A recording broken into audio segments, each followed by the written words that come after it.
বিন মিথিনিক ID থেকে আপনি লিখেছেন, আমি একজন ভারতীয় মুসলিম নাগরিক।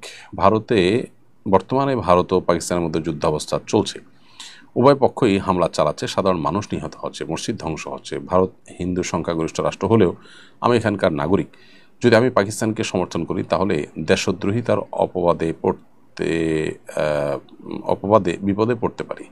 আবার ভারতকে সমর্থন করলে মুসলিম বিশ্ব, বিশেষ করে বাংলাদেশের মুসলমানরা আমাকে গালি দেয়। এমত অবস্থায় কোরআন ও হাদিসের আলোকে একজন ভারতীয় মুসলিমের করণীয় কী হওয়া উচিত? দেখুন, এটি খুবই সংক্ষিপ্তভাবে এবং এই শর্ট ভার্সনের প্রশ্ন উত্তরের সেশনে উত্তর দিয়ে কনক্লুশনে আসা কঠিন। তবে এটুকু বলবো যে যদি কোনো ক্ষেত্রে ধোঁয়াশাচ্ছন্ন পরিবেশ পরিস্থিতি হয়, ফিতনা সংকুল সময় হয়, তাহলে সেক্ষেত্রে উত্তম হবে এবং উচিত হবে আমাদের জন্য নীরবতা অবলম্বন করা, চুপ থাকা। ফিতনার সময় যদি আমার মনে হয় যে আমি ঠিক কী করবো বুঝে উঠতে পারছি না, তাহলে সেক্ষেত্রে এই সাহাবায়ে কেরামের আমল থেকে আমরা জানি যে এই জাতীয় ক্ষেত্রে তারা অনেক সময় নীরব থেকেছেন।